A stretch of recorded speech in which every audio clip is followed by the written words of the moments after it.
G'day guys, welcome back to Supercoach Swordplay and welcome to my round 12 review. Sad face, nothing went right for me this week and that resulted in a 17-15, clearly my worst round of the season, underperforming primos, rookies that were subbed out unexpectedly. Oh man, Supercoach 2025, I've said this numerous times already, but it's a different beast. I reckon it's the most challenging year of Supercoach that I've been involved with, and I'm pretty sure I've been involved right from the start. So that says a fair bit about 2025 to date. But we're going to look at the positives. We need to look at the buys as a 5-week block. So if you shot up the ranks this week or went right down the ranks, don't worry too much. See how you're going in another month. I know for many, round 12 was a really tough buy. So green ticks for you, a little bit easier to navigate. But for people like myself, round 12 wasn't fantastic, but it wasn't actually the toughest. For me, it's round 16. So what am I going to do? Hopefully navigate it okay. That's all we can do at this stage because you can't plan for injuries and the sub rule, just get rid of it, please. I've already ranted enough about that. We're going to keep this one pretty short. We'll quickly talk about some individual players I've got on the side, but more importantly, we're really going to focus on how I'm going to finish, if I will be even able to finish this side of mine. Can I get to 23 decent premiums? Will I just be able to get to 22 with hopefully a rookie that can give me some 60s or 70s on a decent or average day?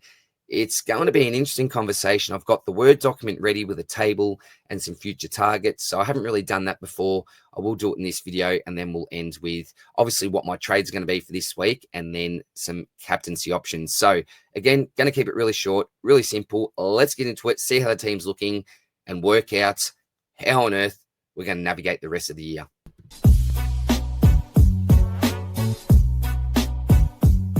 All right, well, I better start with my trades from last week. And what's been the common theme so far for me? Yep, not following my gut, listening to outside noise, and changing my trade plans. I kept Ryan MARIC. Now, I was 100% trading this bloke. He was out of my side.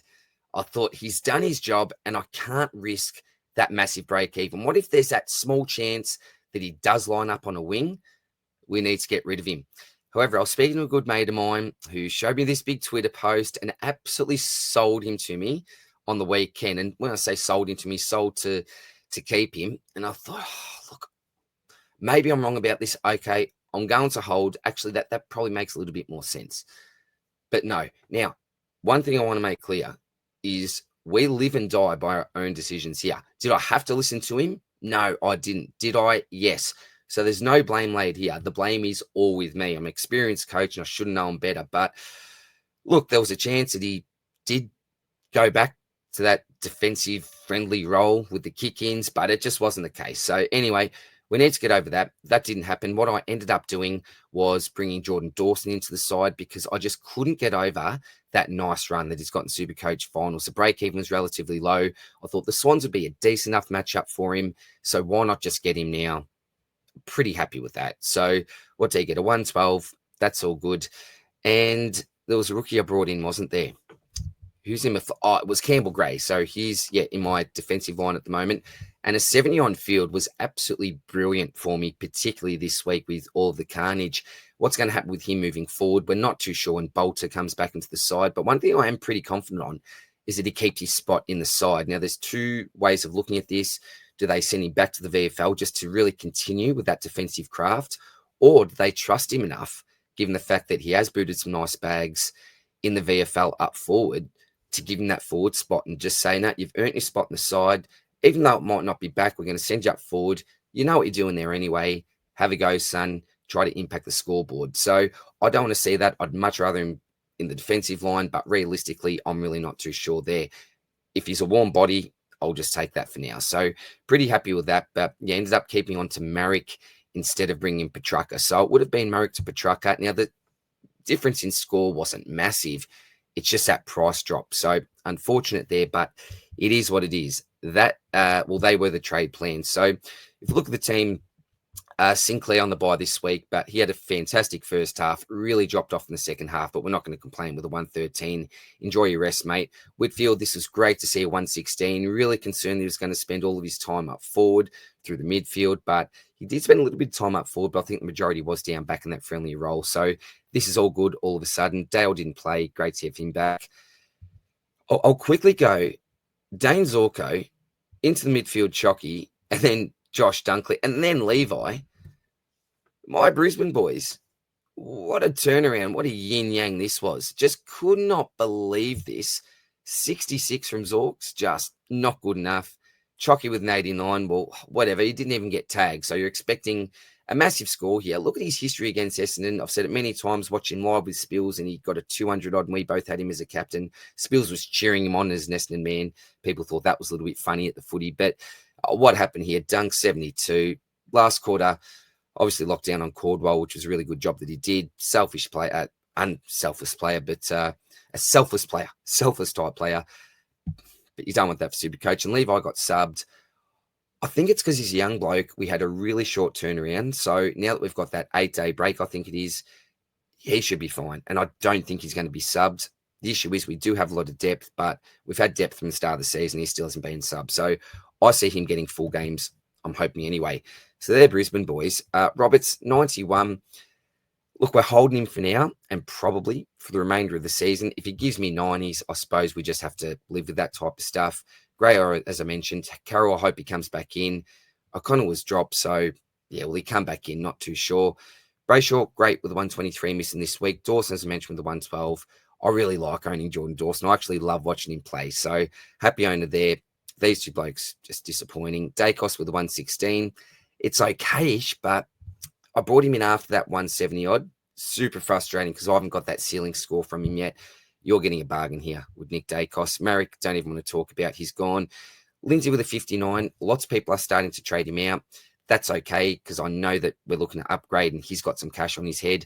But for me, as a warm body, still fine to hold at this stage. And if you had a kick straight, this could have easily been an 85-90 type score. 3 behinds.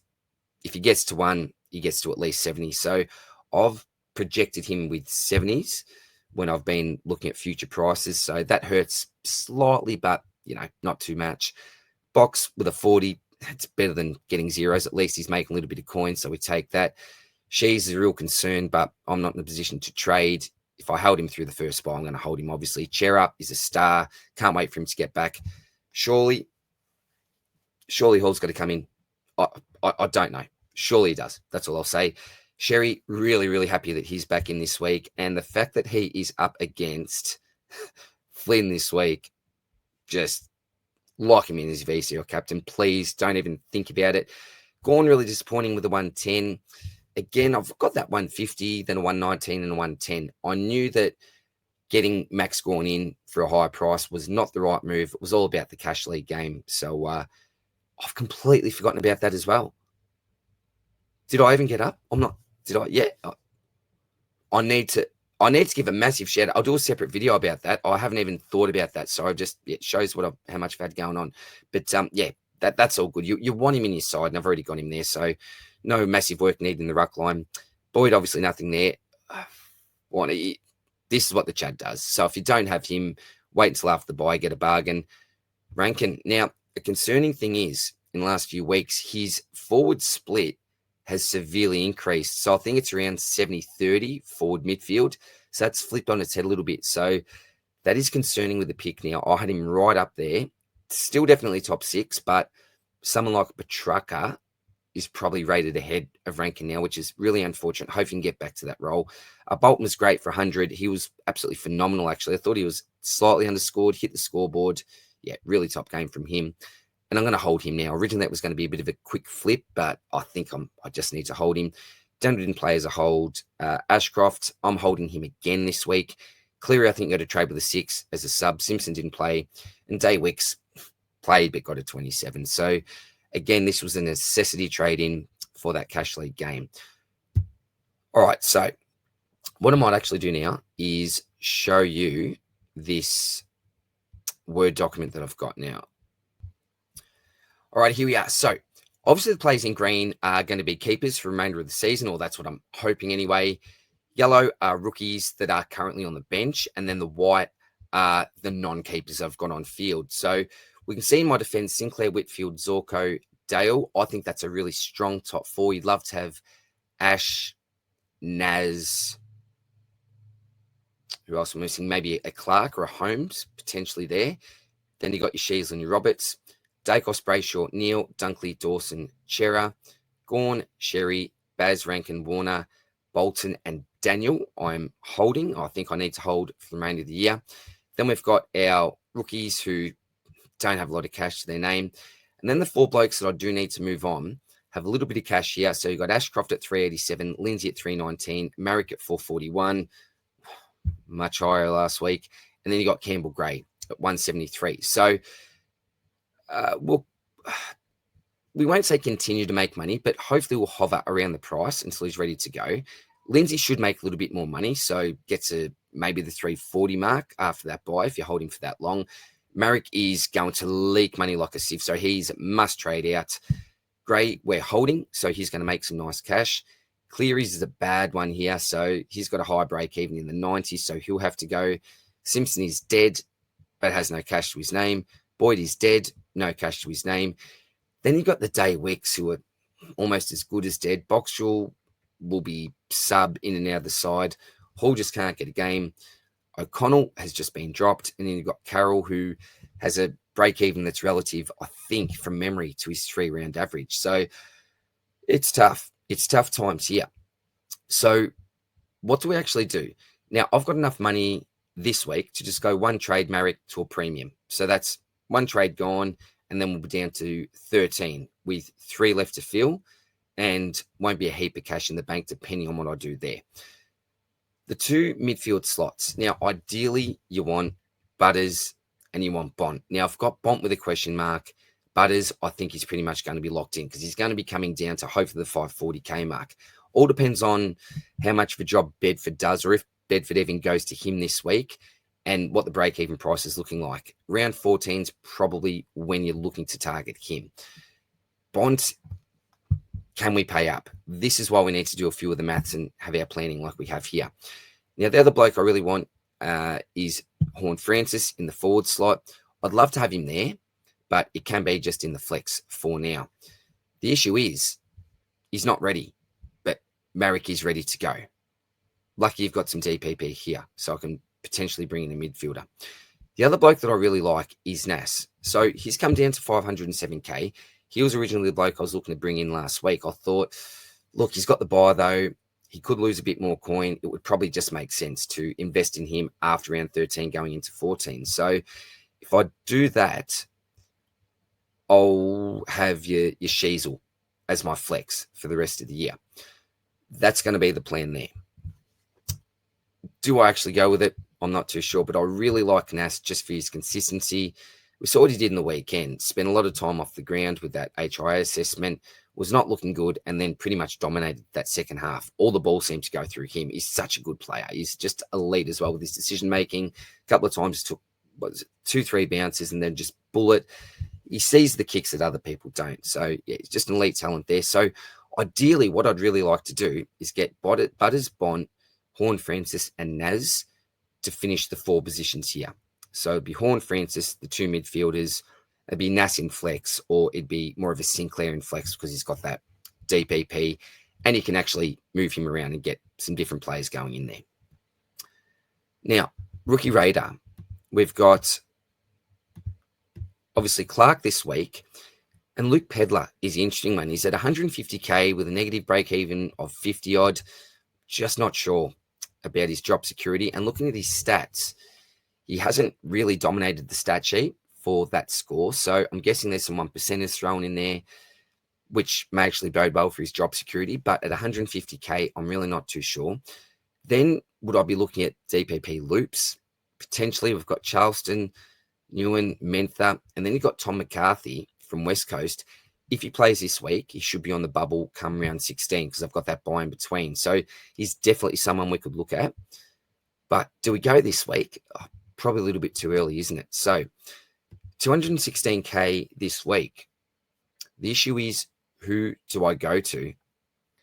Because if I do bring in if I do bring in Bont this week, I've just got no cash. And look, between these two, you can make an upgrade with a rookie, but then you're bringing in another rookie here. And where's the cash coming from? Nowhere. It's just not coming from anywhere. You're really relying on, say, a Clark that you bring in this week, a Gray, and maybe even someone like a Peddler to be making that cash for your last upgrade. So that's what I'm a little bit worried with Bont. So that's my little plan. I haven't got all the cash here. I've got my Swordplay notepad for that. But let's get back to the actual side itself so we can work out what trades we're actually going to make this week. So we'll chuck all right, the break-evens are on there. So 35 for Carroll, that's all good. Gray, we're not trading. So trading none of these guys. O'Connell's the one with the buy. Now he's got 181k on his head. Hall, with a negative break even, surely he comes in. Like he's got to, doesn't he? I'm really keen on holding Hall. Boxall, you're probably holding just for now, aren't you? See if he gets back in after the buy. Lindsay, I do want to hold. Look, break even 51. He's not making a heap of coin from here, but I don't see him losing a heap of coin, and I like him as a warm body. Not trading these guys. Ashcroft, 77 for a break even. He's just going to hover around that price, I think. Then you've got Cleary here with a break even of 91, which is just no good. You can't have that. So it's got to be MARIC here. And we're looking at Cleary out for this week as well. Now let's make the really obvious trade. That's a lock, which is a real easy one, which is Clark. Oh, he's a defender, isn't he?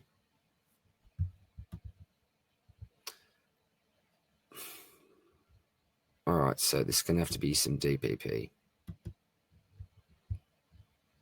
There we go. All right, so we get Angus Clark in there. And then let's try to get this flex position going so we can get anyone. All right, so we have $774,000. Now, the really obvious one that you'd love to get is the Bond. Why is it only giving me these options? Clear, filters, average, flex. There he is, Bond. So Bond will give me 131k in the bank. Next week, that would actually be enough for me to go from, well, you'd assume so, for me to go from Ashcroft to Naz. So there's only 2 upgrades left. And I'll have, 11 trades left after that. The issue then is how you're going to get those last 2 positions filled if you're spending all this money on the Bond. So I'll have no more cash. Do I go a Peddler this week as well? Just to add that coin. Now, if you go Simpson to Peddler, that makes things tough, doesn't it? Because you're not really making any coin. Even with O'Connell, I'm not making coin, am I?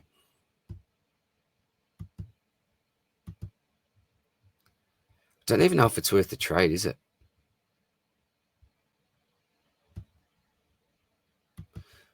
Let me message George about this. Let's just say if we do go Peddler. See, it's only 162.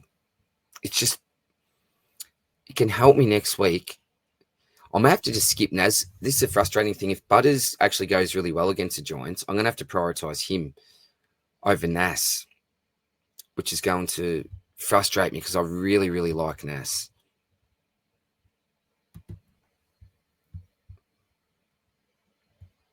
That's why I thought I had it wrong. Like Presti's sitting out there at top of averages. I can't go Huey. I didn't even go through my buy structure. I can't go Huey. I couldn't, could I? All season, I've been saying don't. 1 concussion away from retirement. In saying that, though, I love the Dogs fixture. Well, I think it's so scary not owning Bont. That Hawthorn, St Kilda, Richmond. Sydney North. Come on. West Coast in round 23. The man has had one failure with a 73. Look at the last three, 132, 140, 129, all with Bont on the side. Without Bont, start the year, 142, 133, 102, 101, 114, 125. Excuse me. Is there a world where you'd go Libba for 40K or just to save 40 odd K? Or is it 50? It's basically 50K, isn't it? 50K is so much in this game, and that's why it's so frustrating holding on to MARIC. Should just use some DPP and got Nas in last week. It was just almost a straight swap. Damn it. I'd love to get Hugh in. I just can't with the buy. Butters you got to wait on. The Noah Coaster. I'm worried about tags in the next two. Georgie boy. 150 break even. But you don't necessarily think about, if I need someone this week, I'm not worried about his break even. If he's a premium, 94, 123, 126, 125, 132, 171 to start the season.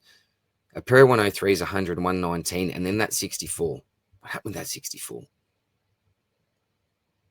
Talk about a nice draw coming up. Look at that next three over the buys. And you want some ceiling games over the buys, don't you?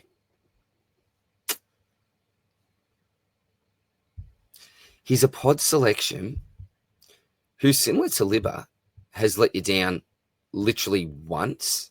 94 against Richmond isn't great, but let you down once. He's lacking a couple more of the ceiling scores that Libba has had. I wonder what's changed here. Is it return of Sam Walsh, maybe? Don't know. Do you know what? As a pod selection, is this someone I have to look at? It's going to give me 250K. What am I doing with this boost? If I don't go, that means I wouldn't have to go your O'Connell and your Pedlar. I'm only making 30K there, but this is a quick money making. So without doing that trade, I could save a trade and still have 200 plus 220 basically K in the bank. It was all over him. I love the Dogs.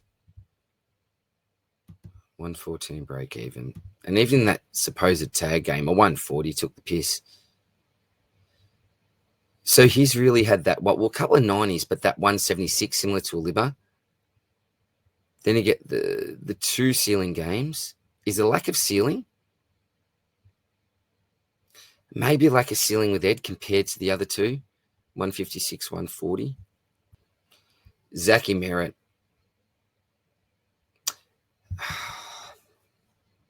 I can't with that buy. Yeah, I actually met Zachy Merritt today. Came out to my school for a footy clinic. I was going to mention this to the potty, but he is a legitimate great bloke. Had a decent chat, but I'm going to leave that for the potty. My Zeret chat today. Ripping human. Took no. Green doesn't do it for me with the buy. I was actually going to do this last week. Murray's got tags in the next two. Do they go to Real or Noah?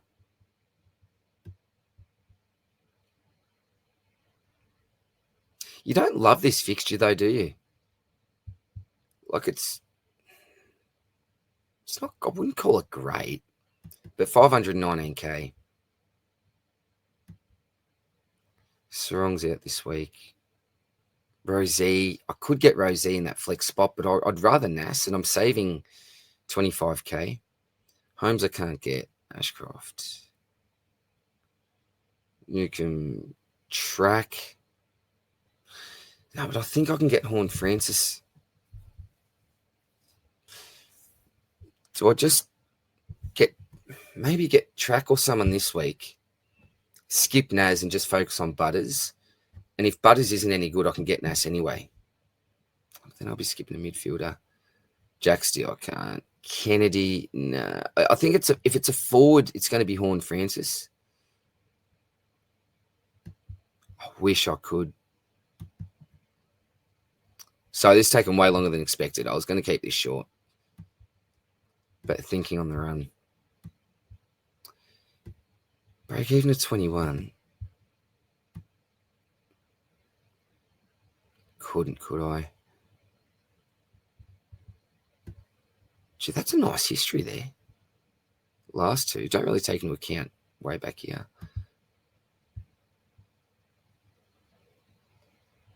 All right, so the projected score, 88.95. So 90s in the next two. Let's just say 90s in the next three.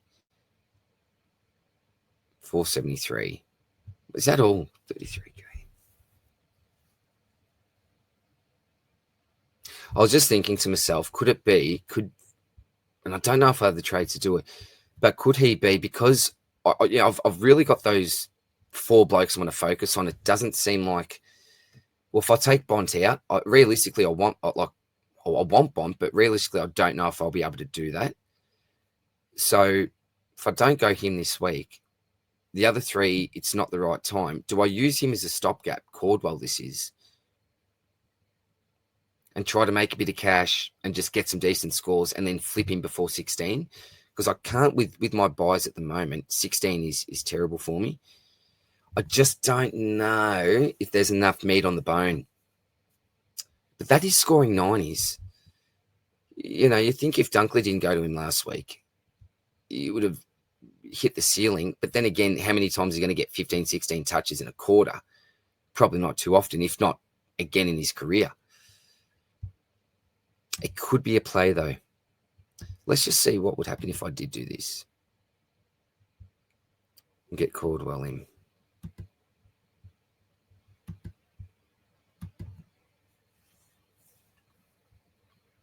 Maybe it's a waste getting Pedler in if I did that. Maybe I... But in saying that, Pedler, what does he need to do? So we've got no one making money, really. So if he goes, 44.38, basically 60K. So I'm expecting him to do more than that, although we know what happens with rookies in the third game. They just shit the bed. Let's say if he goes 60, look, he can make 100K if he goes 70s, 80s. Then he's got Richmond. If I want a quick play to flip. Now, I could probably hold him until that Richmond game. I don't need to, though. But, all right, let's just say if I go through with that. I'm going to have 11 trades left. I've still got 4 to fill, though, don't I? But Cordwell, look, if you're looking to get a Horn Francis in, you're probably making money on that play. Well, that'll line. So Horn Francis missing 13, 14, 15. So I've got Cordwell for 3. That may align, the Cordwell to Horn Francis. I could just be stuffing around here, but I just don't know if I can afford to do that play. And maybe I just need to go the Bont or go a Libba, go a Richards. So I'm either going to do that and just hope that he scores 110s or averages 110 for the next 3 weeks. Then he'll, do you know what? Then I'd have the decision to maybe flip a Neil or a bloody Dunkley if I wanted to. Who knows? But, it's a very risky play. It's a very risky play. And part of me thinks that I should just invest in a bigger dog.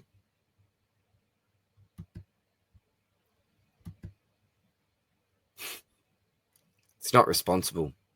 When I was doing the live last night, I was bump, but I can't do this, can I?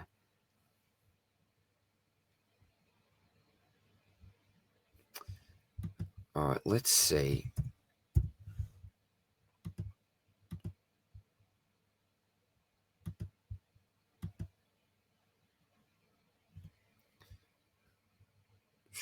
.5% of the top 1%. So he's a pod.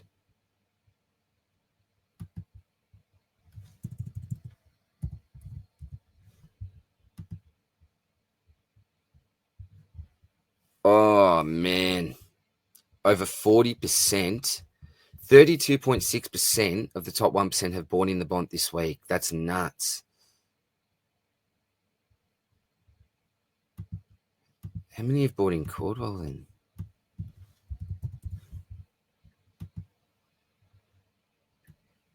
$9.7.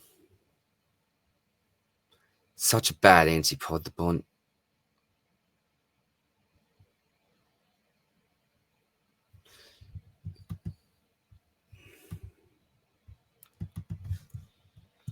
All right, so the bond, if we just compare, all right, so let's compare what they've.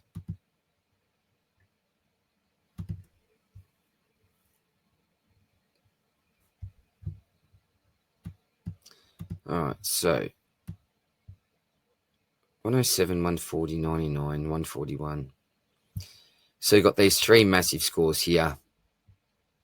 Let's call them low hundreds even, and the average type ton.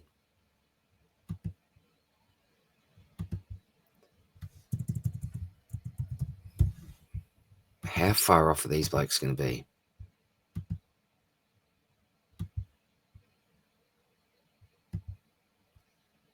The 140s, the 140, 133, 129, 32. So he lacks that next level bond ceiling, doesn't he? One fail, 1, 2. Only 2 low hundreds, though. So if he goes 100, it's 120 plus, basically, or 115 plus.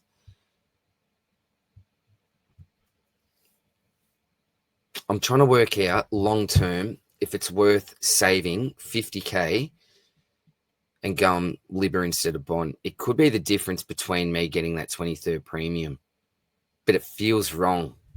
I'm going against my own advice, almost getting Libba in. Do you know what, bugger it? Just for now, I just want to see him in my side.